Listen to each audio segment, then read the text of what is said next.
పశ్చిమ బెంగాల్ రాజకీయాల్లో తృణమూల్ కాంగ్రెస్ అధినేత్రి మాజీ ముఖ్యమంత్రి మమతా బెనర్జీకి జాతీయ స్థాయిలో కోలుకోలేని గట్టి ఎదురుదెబ్బ తగిలింది.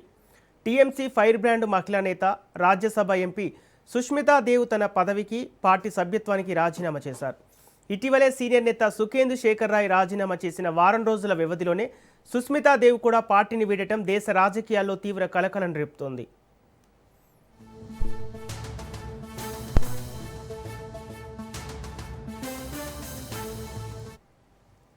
తృణమూల్ కాంగ్రెస్ జాతీయ శ్రేణుల్లో అత్యంత కీలక నేతగా ఉన్న సుష్మితా దేవ్ ఢిల్లీలో తన రాజ్యసభ సభ్యత్వానికి రాజీనామా సమర్పించారు.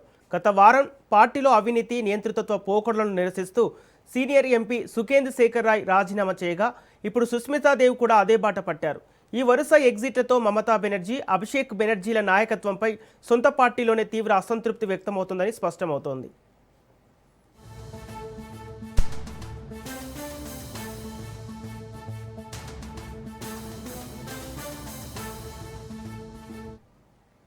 పశ్చిమ బెంగాల్ అసెంబ్లీ ఎన్నికల్లో భారతీయ జనతా పార్టీ చేతిలో అధికారాన్ని కోల్పోయినప్పటి నుంచి టీఎంసీలో తిరుగుబాటు జ్వాలలు ఎగిసిపడుతున్నాయి.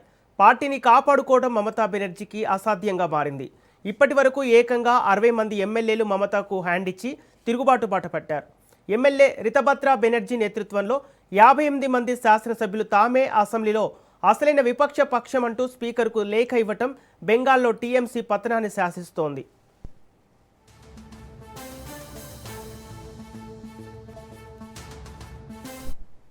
ఈ సంక్షోభం కేవలం బెంగాల్కే పరిమితం కాలేదు, ఢిల్లీలోని పార్లమెంటు వరకు పాకింది.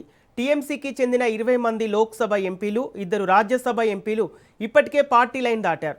ఎంపీ కోకాలి ఘోష్ నేతృత్వంలో 19 మంది రెబల్ ఎంపీల బృందం కేంద్రంలోని బీజేపీ నేతృత్వంలోని ఎన్డీఏ కూటమికి మద్దతిచ్చేందుకు సిద్ధమైంది. ఈ పరిణామాలతో పార్లమెంట్లో తృణమూల్ కాంగ్రెస్ బలంగా ఘోరంగా పడిపోయింది. గతంలో బలమైన ప్రాంతీయ శక్తిగా ఉన్న టీఎంసీ సీట్ల సంఖ్య ప్రస్తుతం లోక్సభలో 9 స్థానాలకు, రాజ్యసభలో 10 స్థానాలకు పరిమితమైంది.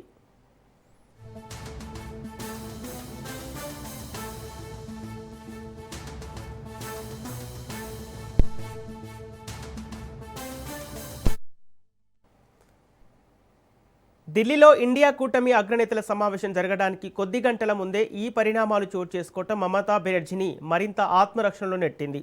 ఒకప్పుడు బెంగాల్ను ఏకఛత్రాధిపత్యం కింద పాలించిన దీదీ ఇప్పుడు సొంత పార్టీని ఉనికిని కాపాడుకోవడానికి తీవ్రంగా శ్రమించాల్సి వస్తోంది.